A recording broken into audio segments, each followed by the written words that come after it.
Hey guys, it's Xenofang here, and today we're going to be doing a little bit of a starter guide for Warframe, and pretty much I would like to express some things that new players should probably look out for whenever they first start the game. Now, when it comes down to it, when it comes to the first beginning sequence, you get to choose between 3 Warframes. I would personally recommend for you to choose Excalibur, but when it comes down to it, it is your personal choice. Go through and read over the character's abilities and choose the character you think is best suited for your playstyle. Warframe is a very big game, and honestly, when it comes down to, there isn't one direct route of going. It's kind of your personal way of making your character and building up your playstyle overall by choosing your mods as well as other things when you get down farther down the line. As well as that, there's also a couple weapons you get to choose from. There will be two melee weapons, 2 sidearms, and then 2 primaries. The 2 primaries is a bow and a machine gun. Personally, I like the machine gun. It's very easy to take out loads of enemies, where the bow is a very slow firing weapon that does an extreme amount of damage. But again, it comes down to your personal taste. If you want to be stealthier, using a bow is a very good idea, but if you want to be guns blazing into a battle, the full automatic weapon is very, very good. Same goes for the secondaries. You have shurikens, or kunais, sorry. And then there is a pistol. The pistol is not a very fast-firing weapon, and I think the kunai is very good for clearing out a room. As addition to that, the kunai are very quiet and almost are a better pick in every aspect over the starting pistol. But again, personal choice. If you would rather, hey, have a little bit of a modern weapon type thing, then I would rather go with a pistol. But again, it's personal preference. Then finally, we get to the last 2 items, which is either a staff or a sword. Well, I would like to say this right now. If you are planning to choose Excalibur as your starting character, make sure you look out for the sword. The staff is a very good way of getting loads of damage out and stuff like that, but it's not as good as the sword because it has slash damage, a high amount of slash damage, which is good for Excalibur and his build. But in the end, it comes down to personal preference. Would you rather be swinging a staff like a monkey, or would you be rather swinging a sword like a ninja? So, when it comes down to it, it's personal preference. But afterwards, you've gotten past that very first choices and choosing your first ways, there are some things you really need to look out for. When you first start the game, afterwards you've gotten past the first mission, you will enter a ship. You'll eventually have to build up everything in the ship by going through the main storyline, as well as going through most of the quests. You'll end up unlocking the foundry as well as the mod station, and eventually you will have the arsenal. The arsenal will allow you to select for weapons and stuff like that, and also see and purchase items. The good thing about it is that even though it looks like, whenever you first look at the arsenal, that everything that you have to acquire is, you need this certain amount of currency, this currency called plat. As you guys are going to see on my screen right now, I am showing you guys a whole bunch of items that require you to have a certain amount of plat, which is that additional number up in the top corner of my screen. You'll see that there's a larger number which has like 3 blue symbols by it, and then you'll have this silver symbol that has a smaller number. And as you guys can see, most of these items require you to have a silver number or have a lot of silver number of currency. But the thing is, you don't. If you click on the item and then press right bumper, you can find out that there is actually blueprints for every single item in the game. Certain items will require you to have a dojo, which we'll talk about here in a sec. But pretty much you can get every single item in the game without ever actually purchasing it with regular credits. A lot of new players do not know this and assume that this game is pay to win. Yes, in a way, it's kind of a way to skip things, but it isn't pay to win. Every single character is balanced out correctly, as well as every weapon is balanced out correctly. Every weapon has its weaknesses, and every weapon has its positives, you know? So you kind of just comes to pick and choose, as I expressed at the beginning. As addition to that, there's also another thing that's extremely important, and that is the codex. The codex is on the left side of the front of your ship. And what it allows you to do is identify weaknesses on enemies, as well as figure out how to get certain weapons, and of course, mainly of all, quests. You have to select the quest to actually start the quest, and once you select the quest and stuff like that, you can at least proceed or begin. As you guys are able to see right now, I have a thing that will say begin at the bottom right corner, and if I press A, it will eventually tell me that I go and do something it'll give me directions, and I go and do that direction. There's one thing that'll end up becoming very useful to you later on down the line, and that is the navigation system. The navigation system is, of course, where you're going to be spending most of your time, and probably in the Warframe. And that's this aspect that you're going to be sitting there and looking at the main screen, and which has all of the maps and all the locations you will have to go to end up fighting the enemies later down the line. You will first start on Earth, and Earth was pretty much the main area that you will be starting from. Once you've completed the quest line through here and open up the other planets, which you guys are going to see right here, there's different gates, one right here and one all the way up here. These gates require you to pretty much do certain things before opening it. As you guys can see on the left side of my screen, it says complete the quest once awakened. Of course, you'll earn those quests by doing other things within the game, but pretty much complete every area within the area. Once you've continued on through the map and stuff like that, by doing the next objective, for instance, you will end up getting another map. You complete the objectives within there, and eventually it'll end up becoming a giant weaved spiderweb where you have to do certain things to get onto certain portions of the map. This is where you need to be paying your most attention to. Don't sit there and farm a mission for quite some time at first. Just complete the mission basically off of how easy and simple it is, and continue on to the next areas of the map. Try to progress through the areas. As addition to just being the basic map and stuff like that, there's also a thing on the bottom right corner, as you guys can see right here, where you press your right thumbstick in, or if you're on PC, you press a different button. And what it allows you to do is see the resources that drop on Pacific planets. At the very top, it is the most likely drop, and at the very bottom, it is the least likely drop. And every single planet, for instance, we'll go over to Jupiter, has a completely different resource. And this is where opening up the new planets is probably the most important thing. There's also one other thing I have to recommend. Going through the planets is also important for one other reason. It is these dojo things, or these gates or junctions to get to other planets, which is also very useful, because if you look at the bottom left screen afterwards, you see that list. There's also rewards for completing it, which includes blueprints of weapons and stuff like that, as well as possibly parts for warframes.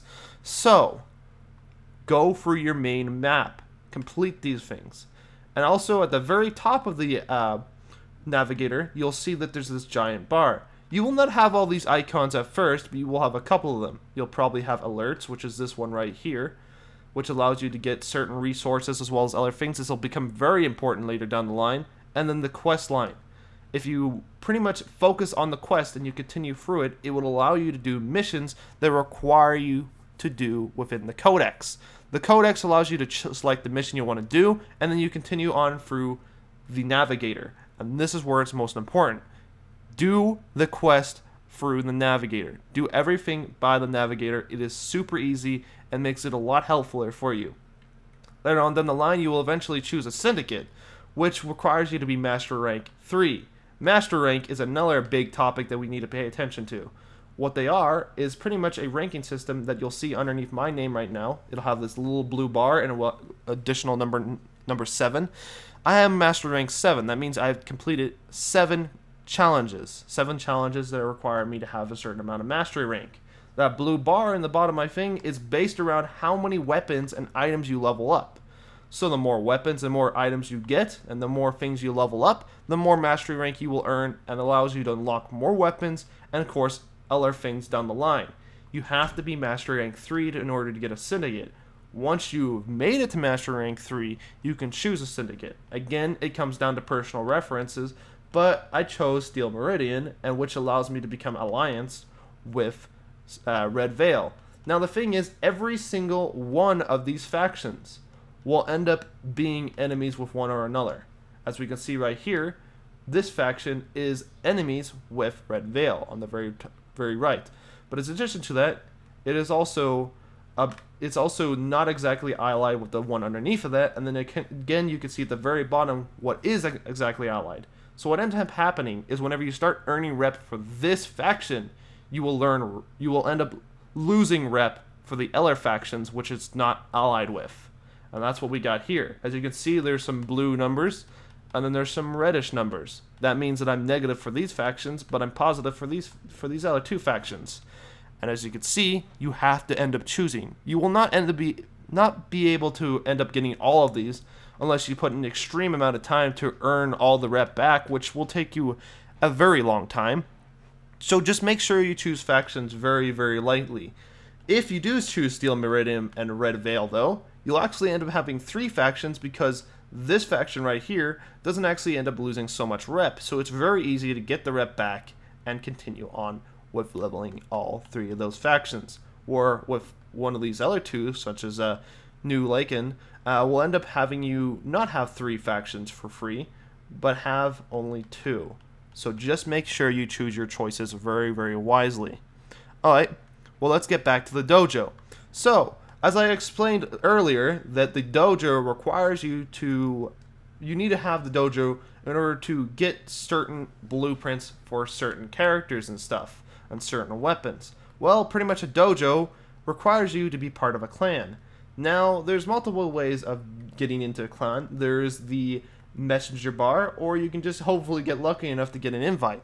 There's also another way, which is to create it yourself, which I have to say right now is probably not exactly the best option in the world. It takes a lot of resources, and it requires you to have a lot of people on your side working together. I did this. Me and my team created a new dojo and started working on it together. It takes a very long time to eventually get the research center within the dojo, which allows you to make blueprints for weapons, which you cannot get via the market or via the arsenal. So, pretty much getting yourself in a clan is not exactly your first priority within Warframe, but it's something you should be thinking about later on down the line. Pay attention to the people you're playing with. If you end up finding people you're very much friends with and you end up wanting to join their clan later down the line, it could be a benefit for you and for them. So just choose something that you feel more comfortable with. Again, everything in the game is very much balanced out, so you just kind of choose what you want to go with and you go with it. Okay, well, let's get down to the foundry and the mod station. The foundry is where you're going to be able to make your items and stuff. Now, for the most part, most of these things will require you to have certain resources, which requires you to go to different planets. Like I expressed earlier, that navigation system will become your best friend. And you pretty much go through and you get the resources by doing different things, and eventually you can make them. The sad thing is, again, all of these things require you to spend a lot of time making them. Don't worry about this. I would just make it and then continue on with the day and level up your Warframe. Honestly, for the most part, I think of this as an additional way of getting rare items. Think of it as like the Division. This is the easiest example I can explain. With the Division, there are certain items in the game that are way more beneficial than other items. They're called exotics. For instance, whenever you want to try to farm for birds bulletproof vests, you're going to invest loads and loads of hours as well as constant days and possibly weeks. And if negatively, maybe months to get one item. But with Warframe, you can get the best item just by getting a blueprint and making it. The only thing is, you're going to have a huge wait time. So, in the end, this game is going to require you to have certain amount of patience, but this will allow you to build items and stuff. You want to see what resources you have? You press X. It'll bring up a resource tab. Not exactly sure what it is on PC, but it will allow you to see all the resources you have and then of course correctly choose what items you want to make. Okay, let's go ahead and move on to the mod station. Walk over here. Now, your mod station probably won't look like mine whenever you first start. You won't have as many, but you will eventually get to the point where you're just overwhelmed with the amount of items. The best thing I can recommend for you doing whenever you see that top left corner, for instance, we hover over mod right now, you'll see that there is a number in the top right, and then there's a number in the top left. The top left corner is showing you how many duplicates you have. If you have any duplicates, just click on it once, go up to dismantle, or deconstruct, or whatever you want to call it, and just get rid of it for Endu, which is that number right above this thing I'm hovering over. You do not want to sell these things. It's not really worth to sell. You'll eventually earn regular credits for it via the game. It's very hard to get Endu, and if you're starting off the game, you're going to need as much as you possibly can. Never, ever, ever do what I'm going to show you right now. We're going to have to select all 4 of these mods. Never, ever transmute. It is a waste of time. Transmuting requires you to spend a lot of your credits. It allows you to have to waste off 4 of your mods for some random item which you don't even know. We're going to go ahead and show you. I have 3 silver items and 1 bronze. If I use all 3 of these silver items and 1 bronze, you would expect that I'd be more likely to get a silver item. But the possibility is I'll probably get a bronze. But this time around, I got lucky enough to get a silver, but the silver I got isn't very good. So it's not a very guaranteed way of getting silver items or gold items. Never ever waste your resources on transmuting. It is a huge waste of time, and this mod right here is not even worth 20 credits and 3 or 4 extra mods. I just gave up a heat, electric, and a speed trigger, which is super useful, all for just one mod? Nah, it's not worth it. Next thing we want to get on to is fusing. Whenever you click on a mod and stuff like that, I'm going to go ahead and select this one, you can fuse it. Fusing it will end up increasing how effective it is. You see at the top left corner, it says that the fire rate, or times 2 bow for bows, is increased by 10%, but if I press on it, it goes to 20. But as you guys can see at the very bottom, the duration, or the amount that it takes, will start to gradually increase. Now we're going to go ahead and move from the mods, really pay attention to fusing and making your mods better, back to the arsenal. Okay, so pretty much with the arsenal, there's a couple things you can do. You can select your items, select what character you want to play as. As addition to that, you can customize it and make your character look as awesome as you want him to look. And another thing, which says upgrade. Upgrade is super important. What it does is allows you to take certain mods, for instance, let's say this one, and put it in here. But I don't want to do that. Every single mod you can see has a number right next to it at the top right corner and a symbol. These symbols pretty much means something important, but the number is more important. The number shows you how much capacity it will take. At the very top left corner, you can see I have only 4 capacity left. That means I have to have something that has 4 capacity, for instance this one, 3, and maybe possibly 2. But I cannot have more. The only way I can have more is, for instance, if I do something like this. We're going to go ahead and remove this. If the item right here, see at the top left corner, has a symbol, which shows that it has like this weird little symbol, I need to find the item that has the same symbol, which would be that steel fiber we lost a few seconds ago. I'm going to go ahead and grab that. For instance, this says it have 12. It requires me to have 12 slots. But as you guys can see at the top, it says I have to have 10. What this symbol does is it allows me to take mods that have the same symbol, for instance this one, and cut it in half. So it only takes 6 instead of 12. This is super important because you want to mod correctly and put mods that are beneficial into those symbols. And then of course, gradually increasing the capacity via that fusion that I was talking about earlier will increase how much space it will take up. You can increase the capacity later on down the line, but really don't worry about this. Just mod the character you feel suitable with the way you want it. You probably won't end up having gold mods at first, so just, like I said, mod it the way you feel most comfortable with. But make sure you're modding correctly. Put the ones that have the symbols into the symbol slots. Put the correct amount into the correct spots. On that, that's pretty much modding at its finest. That's how to mod your characters and stuff. And just that's pretty much it, guys. That is how you get started within Warframe. This is my first video on Warframe and how to pretty much guide players through the first portion of the game.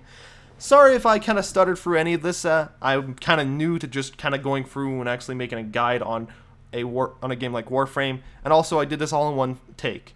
Hopefully this was helpful to you, and maybe you'll come back and watch maybe more Warframes down the line. Thanks for watching. Bye, guys.